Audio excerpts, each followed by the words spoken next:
Hello everyone, আমার চ্যানেলে তোমাদের সকলকে স্বাগত। আজ আমরা যে বিষয়টি নিয়ে আলোচনা করব সেটি হলো দশম শ্রেণীর ১৩ নম্বর অধ্যায় ভেদ বা ভেরিয়েশন। তাহলে চলো আর দেরি না করে শুরু করা যাক। তাহলে আমাদের আজকে আলোচনার বিষয়বস্তু কি? না, আলোচনার বিষয়বস্তু হলো ভেদ, যেটাকে ইংরেজিতে বলা হয় কি? না, যেটাকে ইংরেজিতে বলা হয় ভেরিয়েশন। ঠিক আছে? তাহলে এই ভেদ সম্পর্কে আলোচনা করতে গেলে আমাদের প্রথমে দুটো জিনিস সম্পর্কে ধারণার প্রয়োজন। ঠিক আছে? কি বললাম? ভেদ যদি জানতে হয় তাহলে ভেদ জানতে গেলে আমাদের প্রাথমিকভাবে দুটো বস্তু জানার খুব প্রয়োজন। কি? না, নাম্বার 1 হচ্ছে চলরাশি। ঠিক আছে? আর নাম্বার 2 কি? না, নাম্বার 2 হচ্ছে ধ্রুবক। ঠিক আছে? এই দুটো জিনিস আমাদের জানার প্রয়োজন। চলরাশিকে আমরা কি বলি? চলরাশিকে আমরা ইংরেজিতে বলি ভেরিয়েবল। আর ধ্রুবককে বলা হয় কি? কনস্ট্যান্ট। ঠিক আছে? তাহলে এই দুটো জিনিস আমাদের জানার প্রয়োজন। তাহলে এখন প্রশ্ন হচ্ছে কি? না, আমাদের কাছে এখন যে প্রশ্নটা হবে যে চলরাশি বলতে আমরা কি বুঝি? ঠিক আছে? চলরাশি কাকে বলে? তাহলে আমাদের প্রথম প্রশ্ন হবে কি? না, চলরাশি কাকে বলে?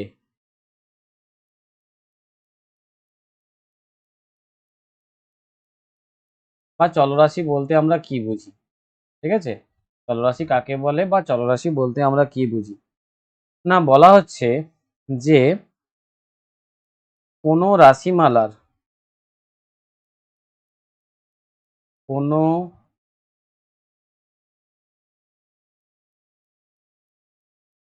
রাশিমালার কোনো একটি রাশির মান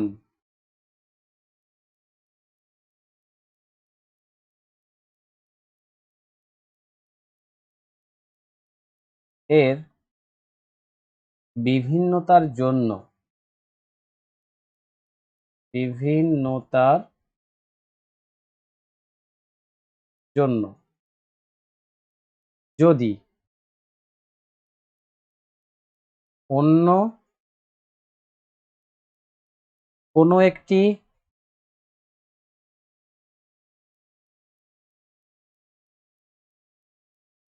রাশির মানের অন্য কোনো একটি রাশির মানের পরিবর্তন হয়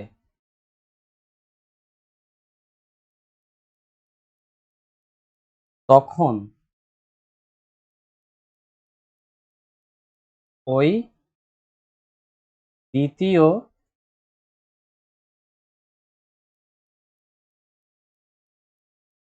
রাশিটিকে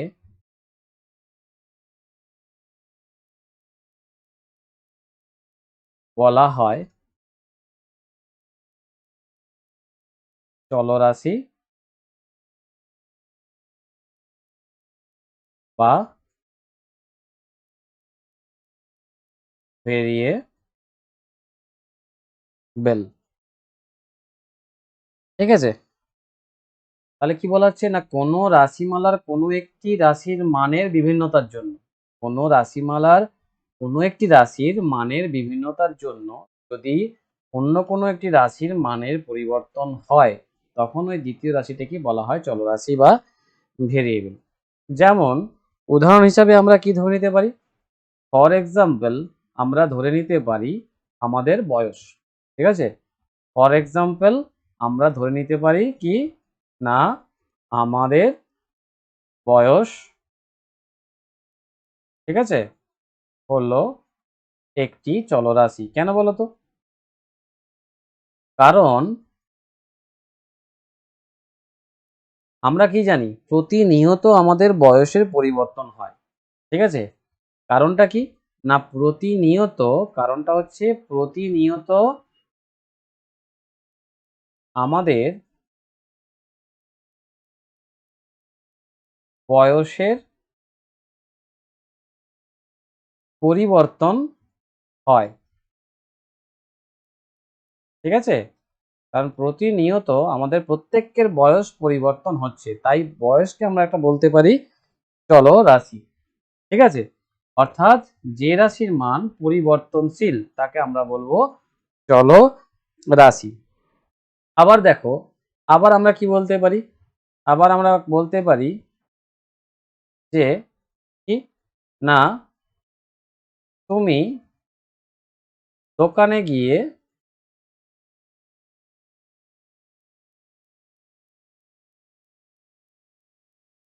কলম কিনলে।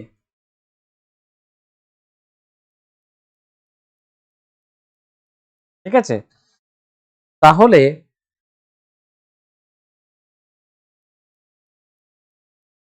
ওই কলমের দাম হবে চলরাশি। কেন? না কারণটা আমরা বলতে পারি যে তুমি যত বেশি কলম কিনবে, তুমি যত বেশি কলম কিনবে, কলমের জন্য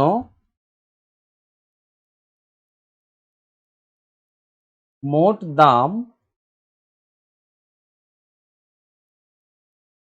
তত বেশি হবে। তাহলে যত বেশি কলম কিনছি, কলমের জন্য মোট দাম তত বেশি হচ্ছে। তাহলে এখানে আমরা কি বলতে পারি? তাহলে মোট দাম,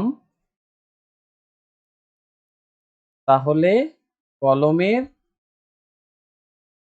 মোট দাম কলমের সংখ্যার সঙ্গে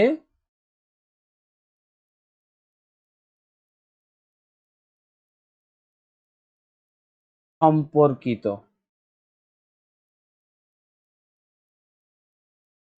ঠিক আছে? এই জন্য আমরা কি বলছি? না সেই জন্য আমরা বলছি যে ওই কলমের দাম হবে কি? না একটা চলরাশি, বা এটাকে বলতে পারি ভেরিয়েবল। বোঝা গেল? সেই জন্য ওই কলমের দামটা হচ্ছে চলরাশি বা ভেরিয়েবল। তাহলে এবার আমরা দেখব যে ধ্রুবক কাকে বলে। ঠিক আছে? তাহলে এবার আমরা দেখব যে ধ্রুবক বলতে আমরা কি বুঝি। ২ নম্বর পয়েন্ট যেটা ছিল।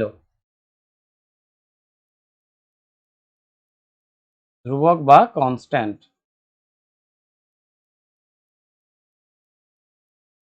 ধ্রুবক বা যেটাকে আমরা বলছি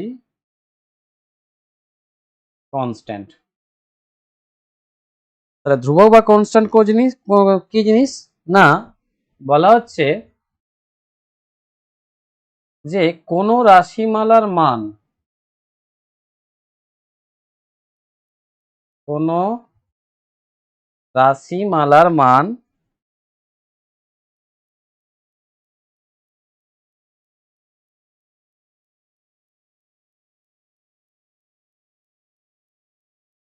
যদি পরিবর্তনশীল না হয়, পরিবর্তনশীল না হয়, অর্থাৎ এক কথায় কি বলতে পারি? এক কথায় বলতে পারি ফিক্সড ভ্যালুটা যদি ফিক্সড হয়, তাহলে সেই রাশিকে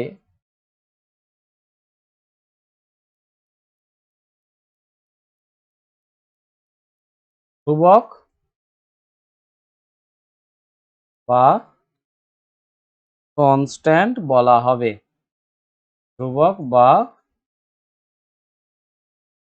কনস্ট্যান্ট বলা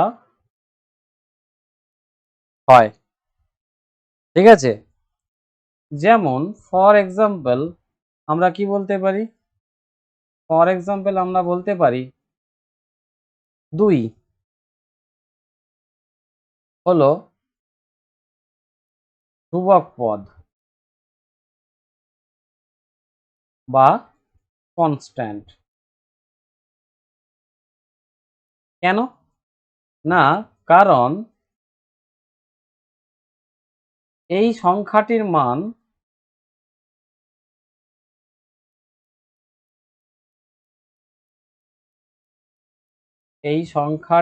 মান সর্বদা 2 হবে, পরিবর্তনশীল নয়। পরিবর্তনশীল নয়, তাই এটিকে বলা হয় ধ্রুবক পদ। হয়েছে? এইবার আসছি ভেদ কিভাবে লেখা হয় বা ভেদের সাংকেতিক চিহ্ন কি? ভেদের সাংকেতিক চিহ্ন কি?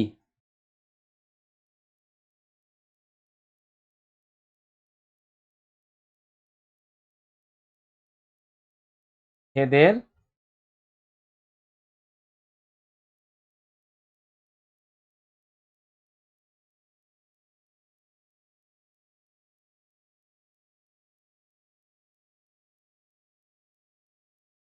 ভেদের সাংকেতিক চিহ্ন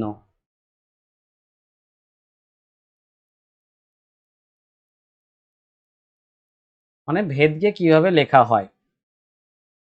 ঠিক আছে, ভেদ লেখার জন্য ব্যবহৃত চিহ্নটি হলো কি? না, যে চিহ্নটা ব্যবহার করা হয় সেটা হচ্ছে প্রপোর্শনাল চিহ্ন। এটার নাম কি? এটার নাম হচ্ছে প্রপোর্শনাল। ঠিক আছে, এই চিহ্নটা দিয়ে ভেদ রিপ্রেজেন্টেশন করা হয়।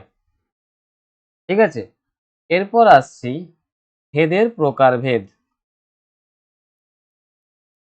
ঠিক আছে, এরপর আসছি ভেদের প্রকারভেদ। তার আগে বলি, ভেদের প্রকারভেদ বলার আগে ভেদ কাকে বলে বা ভেদ কি? ঠিক আছে, ভেদ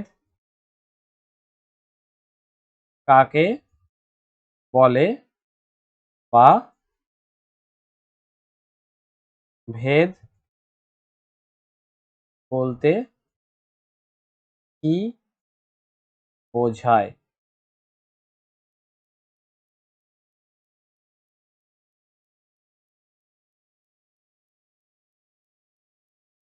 না, এক কথায় যদি আমরা বলি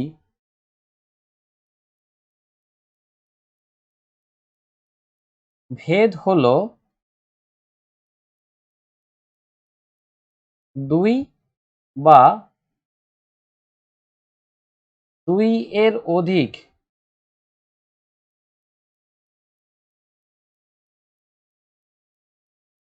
চলরাশির মধ্যে থাকা সম্পর্ককে বোঝায়। ঠিক আছে, এক কথায় ভেদ হলো 2 বা 2 এর অধিক চলরাশির মধ্যে থাকা সম্পর্ককে বোঝায়। অর্থাৎ অর্থাৎ কিভাবে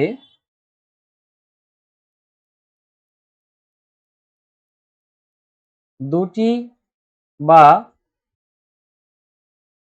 তার অধিক চলরাশি নিজেদের মধ্যে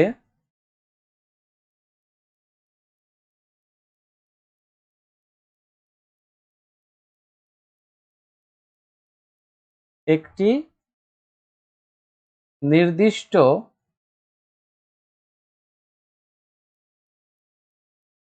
সম্পর্কে আবদ্ধ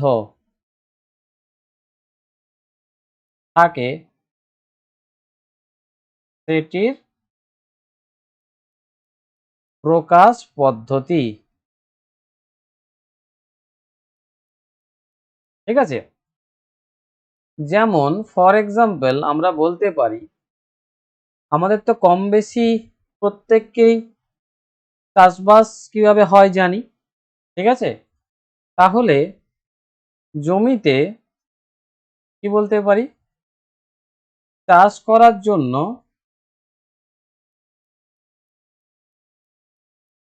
যদি শ্রমিক লাগানো হয়, শ্রমিক লাগানো হয় তাহলে শ্রমিকের সঙ্গে সময়ের একটা সম্পর্ক থাকে। অর্থাৎ শ্রমিক যদি বেশি লাগায়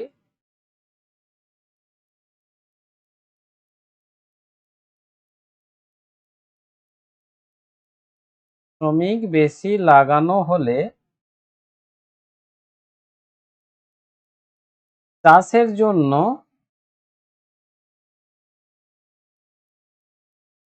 সময় কম লাগে। আবার শ্রমিক কম হলে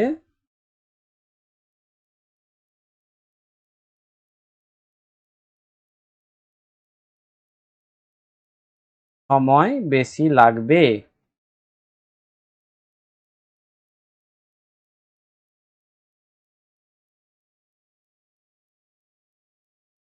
অর্থাৎ এখানে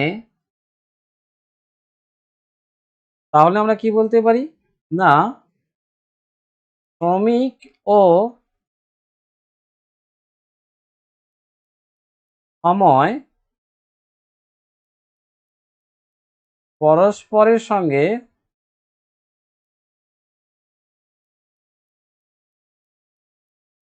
ব্যস্ত সম্পর্কে রয়েছে।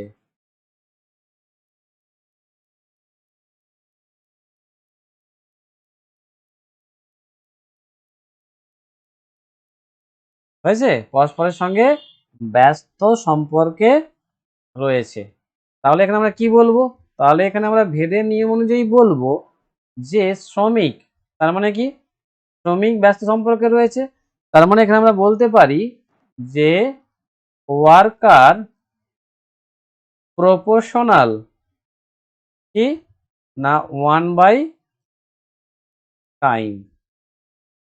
ঠিক আছে, তাহলে এখানে সম্পর্কটা কি হলো না ওয়ার্কার প্রপোর্শনাল 1/টাইম। হয়েছে, এইবার চলে যাই ভেদের প্রকারভেদ। এইবার চলে যাচ্ছি আমরা ভেদের প্রকারভেদ। ভেদ কয় প্রকার ও কি কি।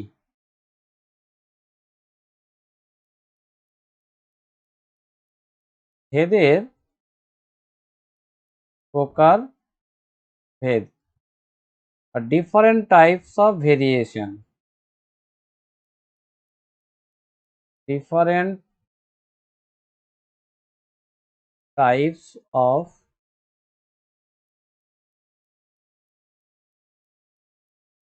ভেরিয়েশন।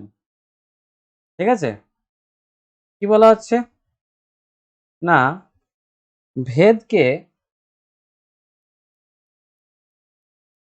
3 ভাগে ভাগ করা হয়।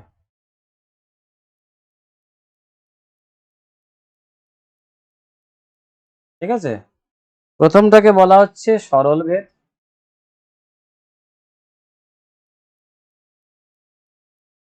বা যেটাকে বলা হয় সিম্পল ভেরিয়েশন, সিম্পল ভেরিয়েশন। আর একটা হচ্ছে ব্যস্ত ভেদ,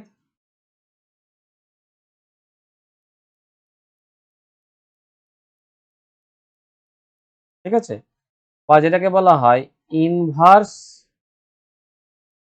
ভেরিয়েশন।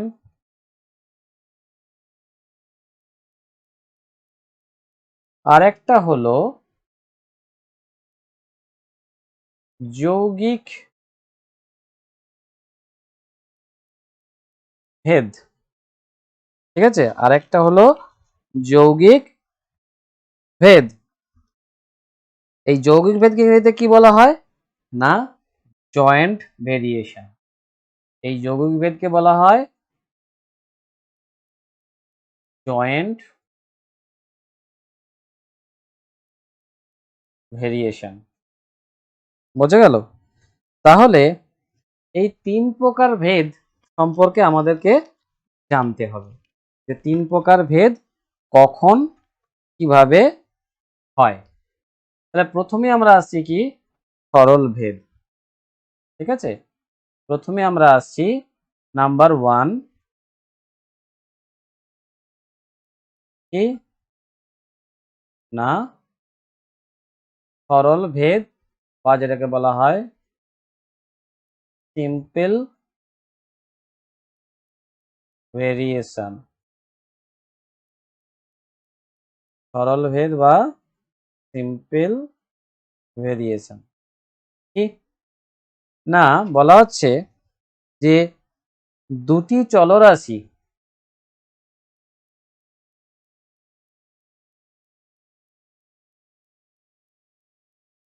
চলরাশি পরস্পরের মধ্যে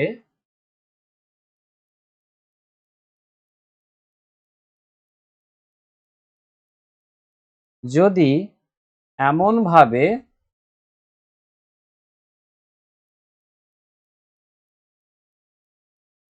সম্পর্কিত থাকে যে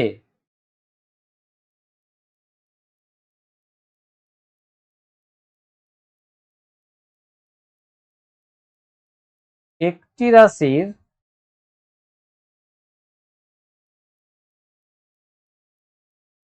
মান বাড়লে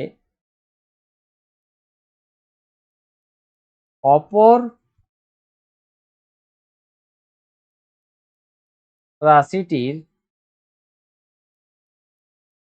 মানও বাড়বে, অথবা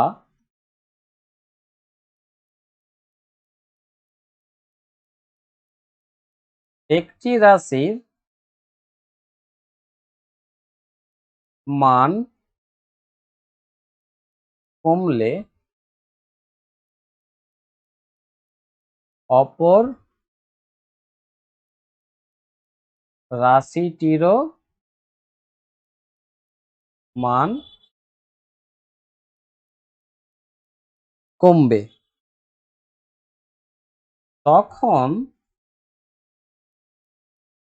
ওই দুটি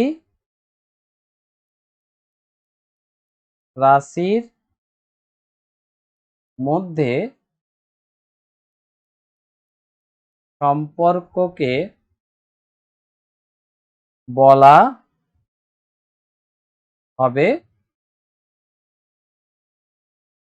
সরল ভেদ বা সিম্পল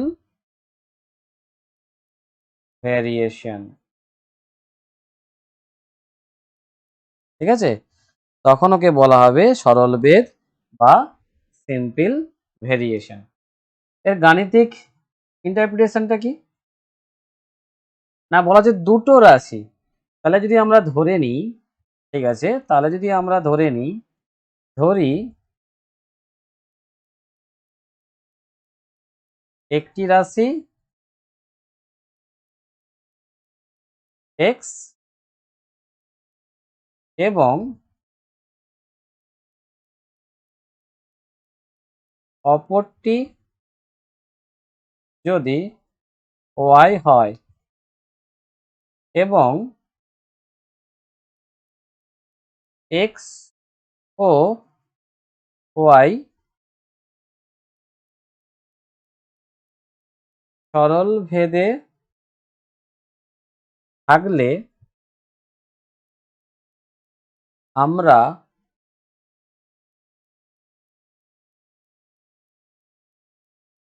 লিখতে পারি কি না x প্রপোর্শনাল টু y। ঠিক আছে, এটাকে কি লিখবো না x প্রপোর্শনাল টু y। এটাকে পড়া হবে এইভাবে, x প্রপোর্শনাল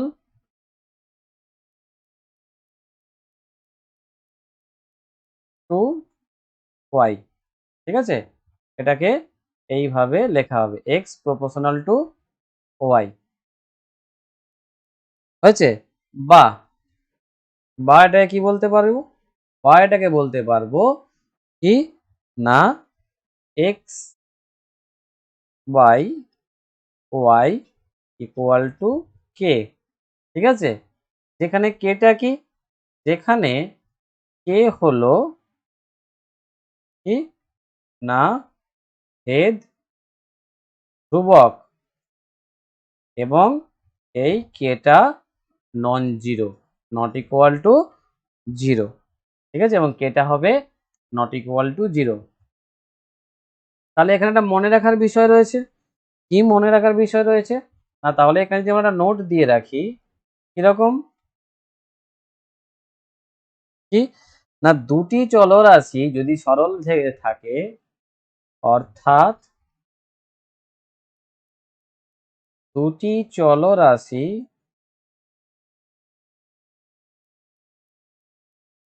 সরল ভেদে থাকলে তাদের ভাগফল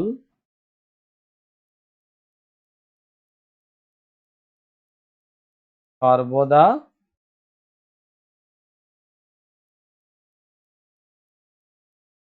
ধ্রুবক হবে।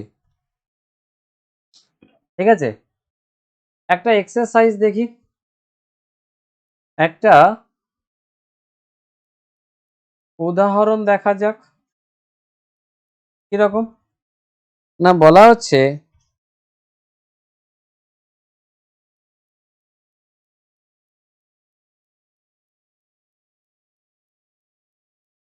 আমরা জানি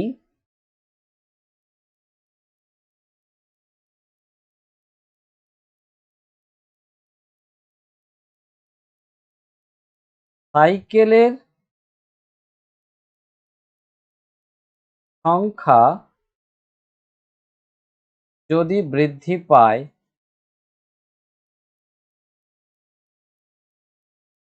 তাহলে সাইকেলের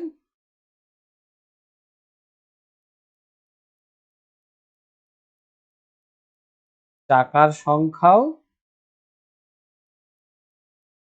বৃদ্ধি পাবে, তাই তো, সাইকেলের চাকার সংখ্যাও বৃদ্ধি পাবে। ঠিক আছে, তাহলে একটি সাইকেল হলে কটা চাকা হলো, দেখো আমরা যদি একটু ছক করে লিখি, সাইকেলের সংখ্যা টি, আর এখানে মোট চাকার পরিমাণ,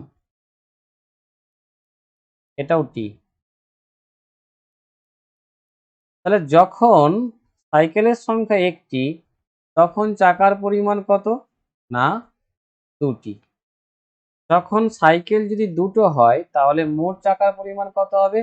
মোট চাকার পরিমাণ হবে চারটে। যখন সাইকেলের সংখ্যা তিনটে হবে তখন মোট চাকার পরিমাণ কটা হবে? কটা হবে। যখন সাইকেলের সংখ্যা চারটে হবে তখন মোট কটা হবে চাকা? আটটা হবে। ঠিক আছে, তখন মোট চাকার পরিমাণ হবে আটটা। আবার যখন সাইকেলের সংখ্যা পাঁচটা হবে তখন কত হবে? না চাকার সংখ্যা হবে 10টা। তাহলে এইভাবে আমরা পরপর চলতে পারি। একই রকম ভাবে এদিকেও চাকার সংখ্যাটা পরপর বাড়বে। তাহলে হিসেব মতন আমরা যদি বলি যখন n সংখ্যক সাইকেল হয়ে যাবে তখন আমাদের চাকার সংখ্যা হবে কত? 2n সংখ্যক, তাই তো?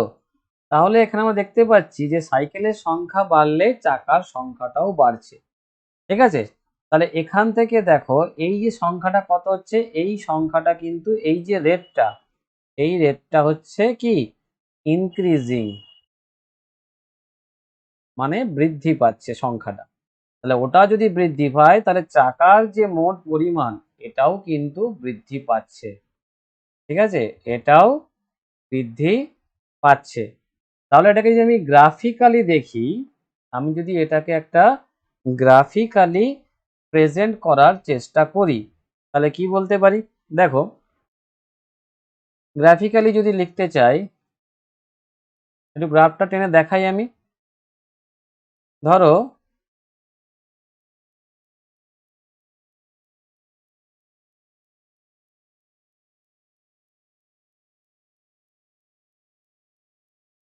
ঠিক আছে, দেখো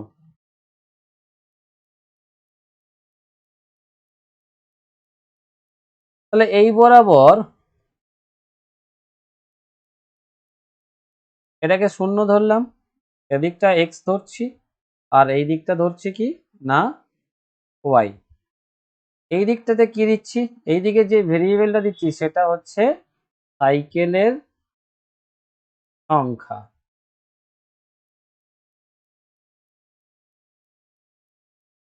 ঠিক আছে, আর এই দিকে যে ভেরিয়েবলটা আমি দেবো সেই দিকটা কি হবে না চাকার, মোট চাকার সংখ্যা, মোট চাকার সংখ্যা, দুটো ভেরিয়েবল যদি থাকে।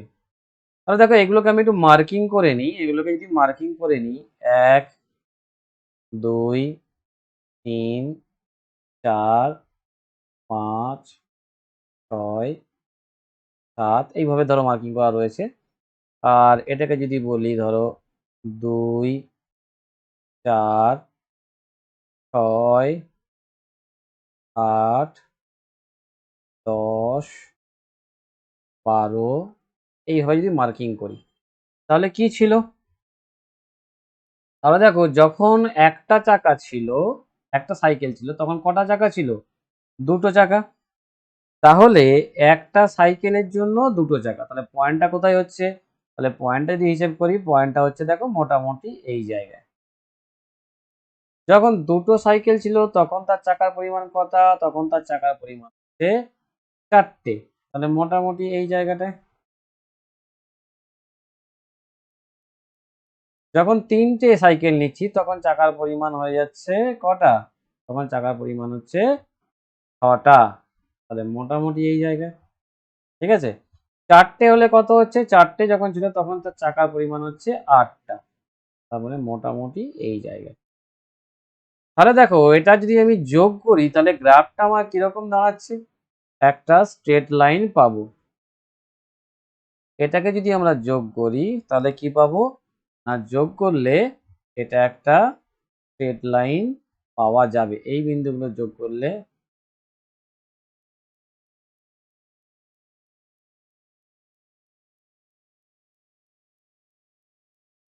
দাঁড়াও, এই বিন্দুকে যদি যোগ করি,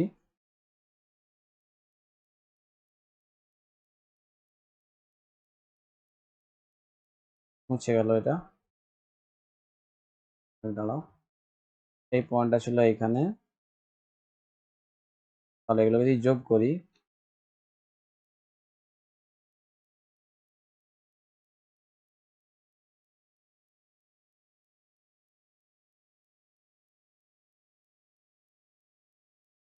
একটা স্ট্রেট লাইন পাবো। এটাকে যদি যোগ করি তাহলে এটা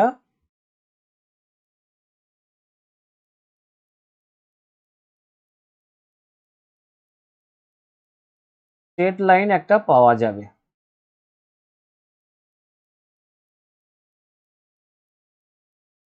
এটাকে যোগ করলে কি হবে?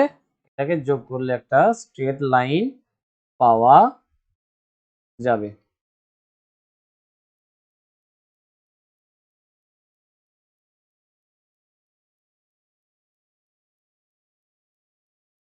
ঠিক আছে, পয়েন্টটা একটু উপরে তুলে দিচ্ছি, এটা হাতে এঁকেছি আমি, তোমরা এঁকে দেখলে মোটামুটি এইরকমই আসবে। তাহলে এটা একটা দেখো স্ট্রেট লাইন হচ্ছে। ঠিক আছে, তাহলে স্ট্রেট লাইন যদি হয় এবং ফাংশনটা কি বরাবর এই বরাবরই চলতে থাকবে, তাহলে এখানে রিলেশনটা কি রকম? তাহলে এখানে রিলেশনটা হলো, দেখো তাহলে এখানে কি বলতে পারি না, তাহলে এখানে আমরা বলতে পারি যে সাইকেল, ঠিক আছে, সাইকেল কি ভ্যারিসেস হুইল, চাকার সংখ্যার সঙ্গে সমান হবে। অর এখান থেকে কি বলতে পারি না, cycle divided by wheel equal to K, যেখানে কি কেটা ভেদ ধ্রুবক এবং কেটা নট ইকুয়াল টু 0, কেটা ভেদ ধ্রুবক, কেটা নট ইকুয়াল টু 0, কিন্তু এখানে কে এর মানটা কত?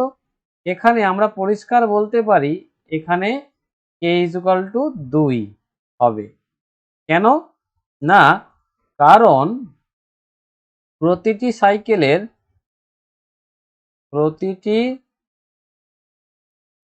সাইকেলের চাকার সংখ্যা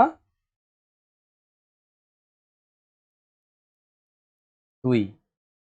তাহলে এখানে কে এর মানটা আমরা জানতে পারছি, কারণ যেহেতু প্রতিটি সাইকেলের চাকার সংখ্যা হচ্ছে 2 করে।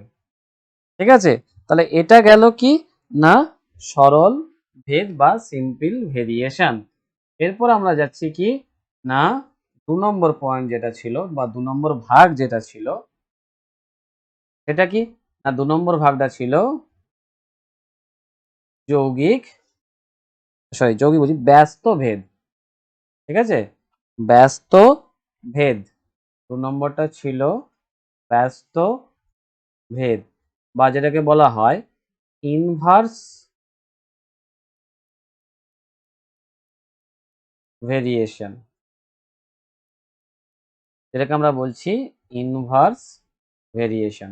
এটা হচ্ছে আমাদের 2 নম্বর। ঠিক আছে, না ইনভার্স ভেরিয়েশনটা তাহলে কি না, ইনভার্স ভেরিয়েশনটা বলা হচ্ছে যদি দুটি চলরাশি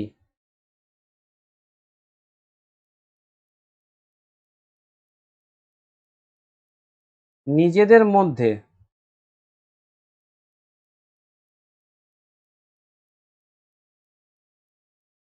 এমনভাবে সম্পর্কিত থাকে যে এমনভাবে সম্পর্কিত থাকে যে একটি রাশির মান বাড়লে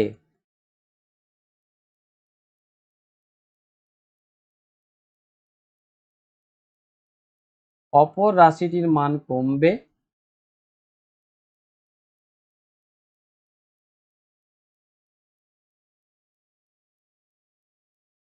অথবা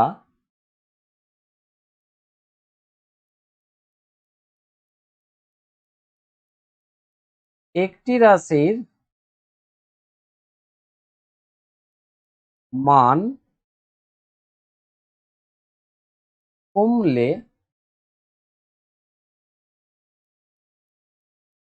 অপর রাশিটির মান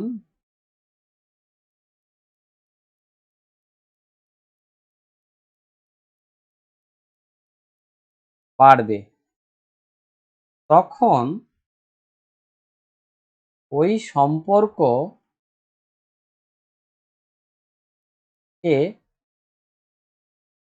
বলা হয় ব্যস্ত ভেদ। তখন ওই সম্পর্ককে বলা হয় ব্যস্ত ভেদ বা কি ইনভার্স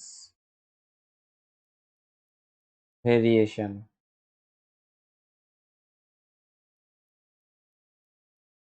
ঠিক আছে, তখন ওই সম্পর্ককে বলা হয় ইনভার্স ভেরিয়েশন। ঠিক আছে, এবার দেখো কি বলছে না, যদি, তাহলে লেখাটা কিরকম ভাবে হবে, যদি এক্স ও ওয়াই রাশি দুটি ব্যস্ত ভেদে থাকে,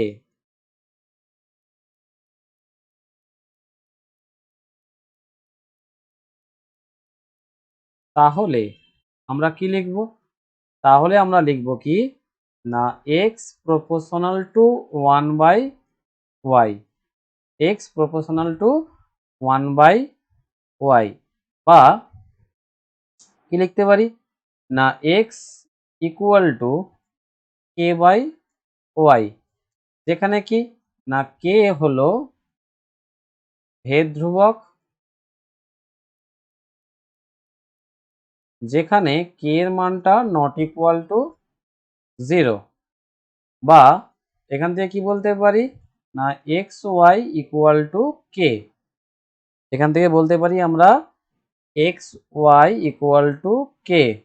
তাহলে এটা হলো ব্যস্ত ভেদের সম্পর্ক। অর্থাৎ এখানে আমরা নোটটা কি দেব, তাহলে এখানে আমরা নোটটা দেব কি না দুটি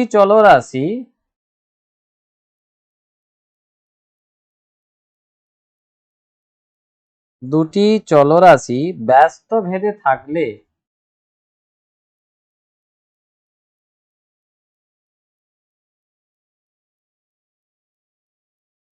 তাদের গুণফল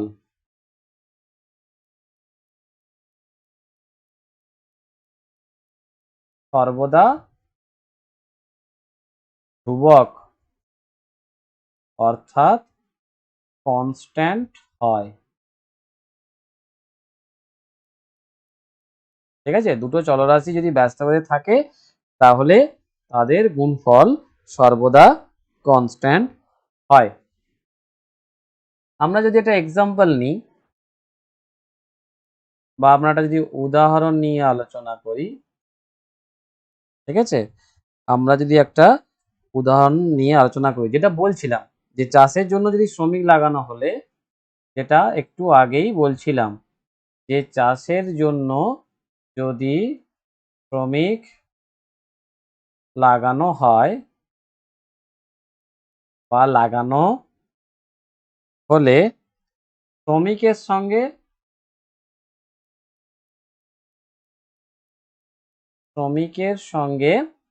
কি না সময় ব্যস্ত ভেদে থাকে, ব্যস্ত ভেদে থাকে। অর্থাৎ কি বলতে পারি না টাইম প্রপোর্শনাল টু 1/ওয়ার্কার, বা এখান থেকে বলতে পারি যে time into worker equal to একটা ধ্রুবক বা কনস্ট্যান্ট, যেখানে কেটা নট ইকুয়াল টু 0 এবং কেটা কি না কে হলো ভেদ ধ্রুবক। ঠিক আছে, কিন্তু বাস্তব ক্ষেত্রে এই কে এর মান বলা সম্ভব নয়, কিন্তু বাস্তব ক্ষেত্রে এখানে কে এর মান বলা সম্ভব নয়। ঠিক আছে, যদি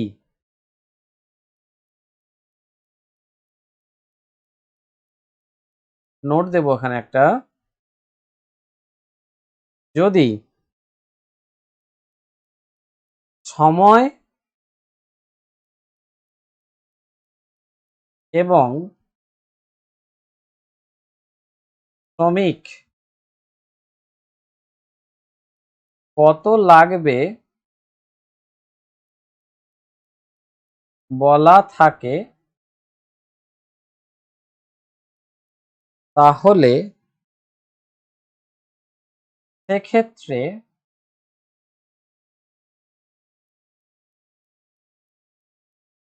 এর মান নির্ণয় সম্ভব হবে। ঠিক আছে, যদি একটা উদাহরণ নিই,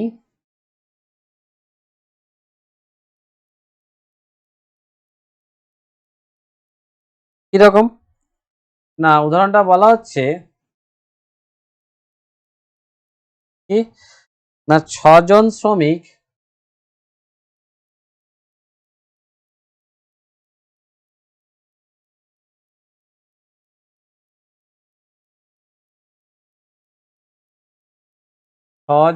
শ্রমিক একটি কাজ 5 দিনে করতে পারে।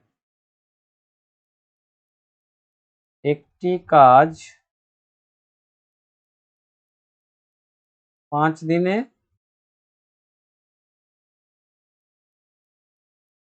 করতে পারে, তাহলে 2 জন শ্রমিকের কতদিন লাগবে? তাহলে 2 জন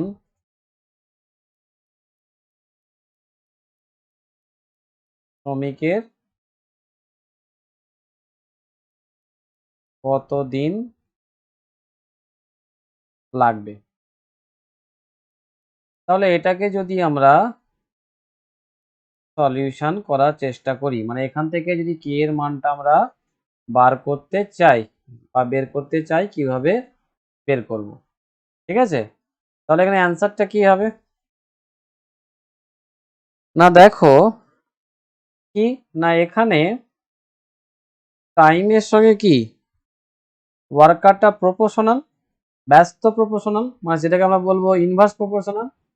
তাহলে এখানে টাইম ভ্যারিসেস 1/ওয়ার্কার, বা এখানে বলতে পারি টাইম গুণিত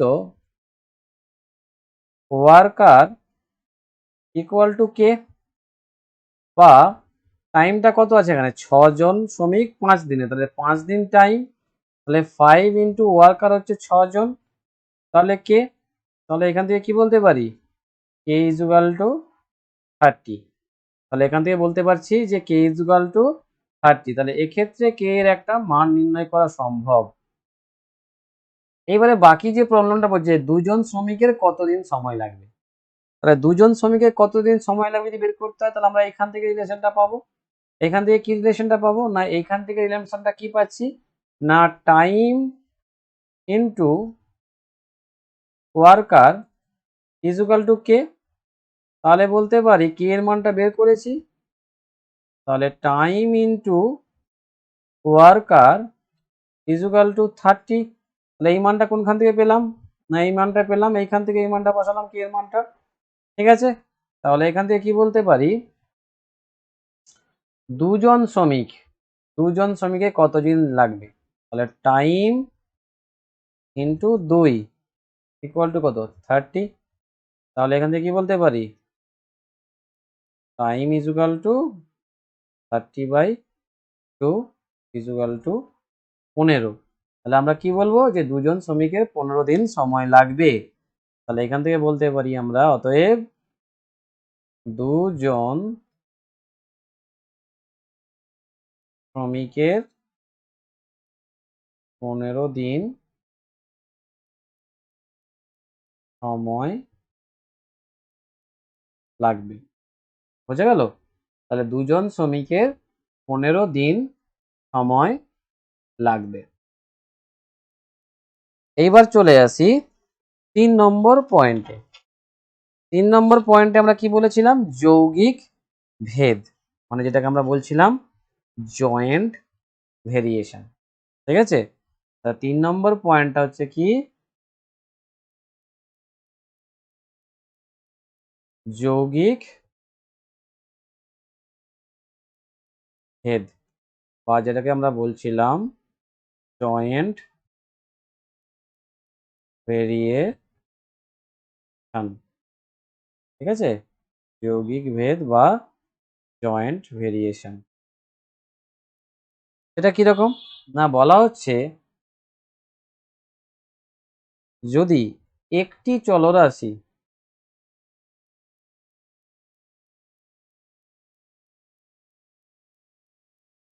অন্য একাধিক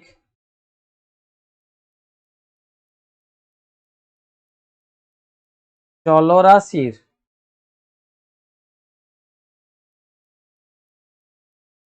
গুণফলের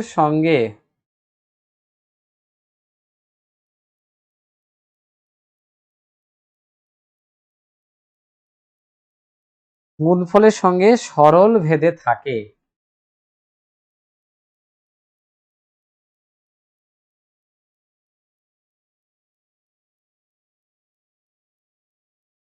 তখন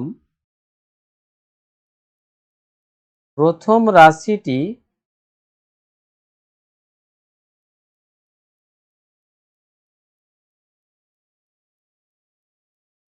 অপর রাশিগুলির সঙ্গে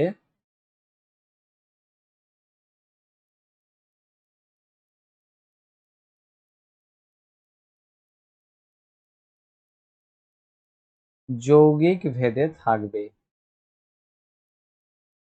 যৌগিক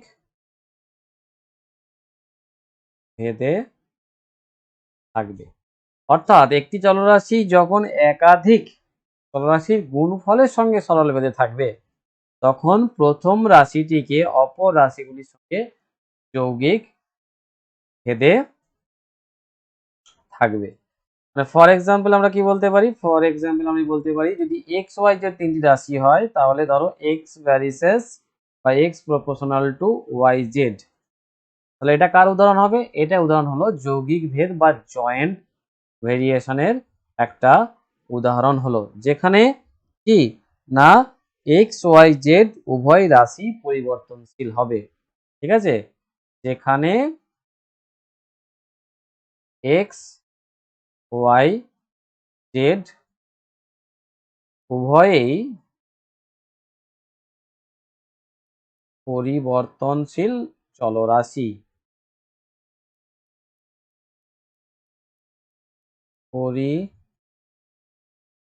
পরিবর্তনশীল চলরাশি। ঠিক আছে? এইখান থেকে এই জয়েন্ট ভেরিয়েশন থেকে একটা উপপাদ্য তৈরি করা হয়েছে বা উপপাদ্য বলা হয়। এটা প্রমাণ তোমাদের প্রয়োজন নেই, কিন্তু স্টেটমেন্টটার প্রয়োজন আছে। ঠিক আছে? স্টেটমেন্টটার প্রয়োজন আছে। স্টেটমেন্টটা কি? না যৌগিক ভেদের উপপাদ্য। ঠিক আছে? এটাকে বলা হচ্ছে কি? যৌগিক ভেদের উপপাদ্য।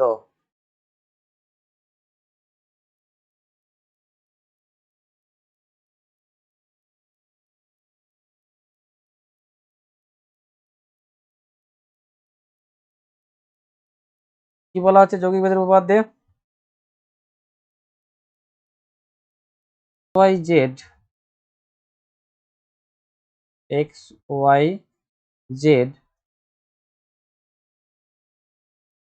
তিনটি চলরাশি এমনভাবে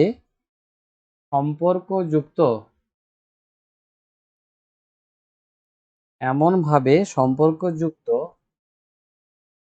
যে এক্স ভ্যারিসেস বা এক্স প্রপোর্শনাল টু ওয়াই যখন জেড অপরিবর্তিত থাকে, মানে জেড এর মানে কোনো পরিবর্তন হয় না, জেড অপরিবর্তিত থাকে এবং এক্স প্রপোর্শনাল টু জেড যখন ওয়াই পরিবর্তিত থাকে, যখন ওয়াই অপরিবর্তিত থাকে,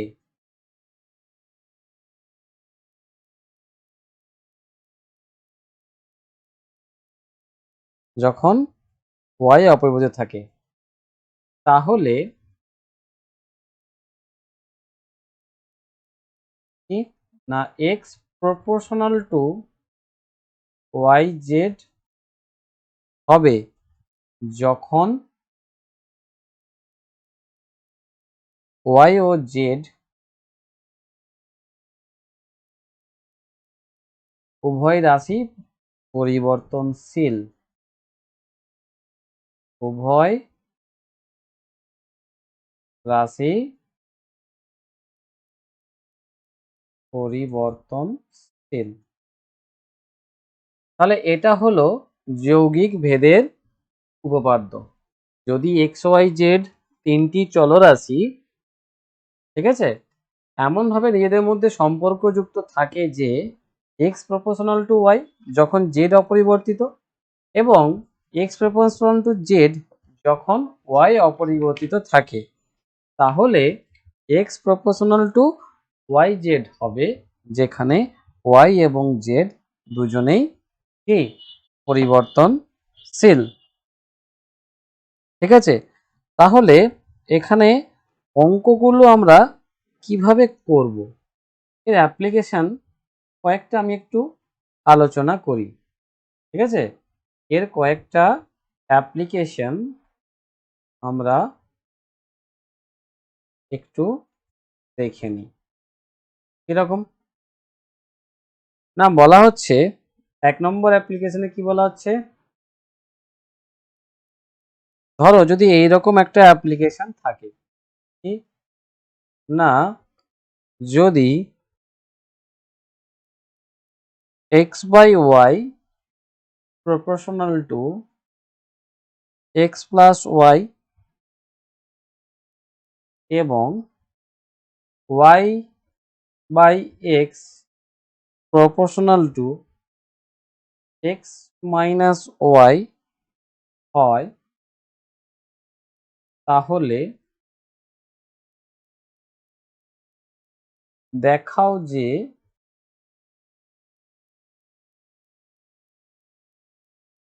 x square minus y square সমান কনস্ট্যান্ট বা ধ্রুবক। যদি এটা আমাদেরকে করতে বলে তাহলে এটা আমরা কিভাবে করব, না কি দেওয়া আছে আমাদেরকে x by y proportional to x plus y, তাহলে এখান থেকে কি লিখতে পারি, এখান থেকে লিখতে পারি x by y equal to k into x plus y, যেখানে k ভেদ ধ্রুবক, তাই তো, যেখানে k সমান কি ভেদ ধ্রুবক এবং k নট ইকুয়াল টু 0। ঠিক আছে, আবার আরো একটা সম্পর্ক রয়েছে,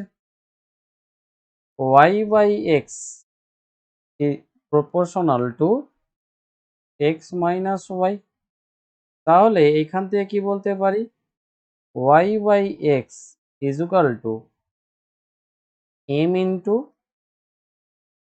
x minus y, যেখানে m সমান ভেদ ধ্রুবক, কারণ আগেরটা কে ধরেছিলাম তাহলে এটাকে একটা অন্য একটা ধরবো, এবং যেখানে m নট ইকুয়াল টু 0। ঠিক আছে, তাহলে এটা 1 নম্বর সমীকরণ, আর এটা কি 2 নম্বর সমীকরণ। তাহলে দেখো তো এই দুটোকে যদি গুণ করে দিই, 1 আর 2 কে যদি গুণ করে দেওয়া হয়, এখন 1 গুণিত 2 থেকে পাই, এদিকটা হবে x/y গুণিত y/x is equal to k into x plus y into m into x minus y। তাহলে এখান থেকে কি পাচ্ছি দেখো তো, এটা x x কেটে যাবে, y y কেটে যাবে, তাহলে 1 equal to km into x square minus y square।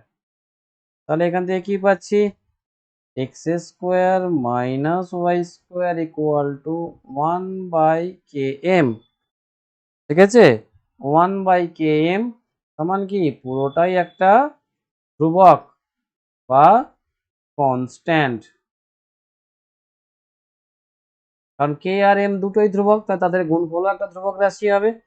তাহলে এখান থেকে কি বলতে পারি, তাহলে এখান থেকে বলতে পারি আমরা x square minus y square কি ইকুয়াল টু কনস্ট্যান্ট বা ধ্রুবক। প্রমাণিত। কি বোঝা গেল? তাহলে আমাদেরকে যেটা প্রমাণ করতে দিয়েছিল যে x square y square constant, সেটা আমরা এখান থেকে প্রমাণ করে দিতে পারলাম। বোঝা গেছে?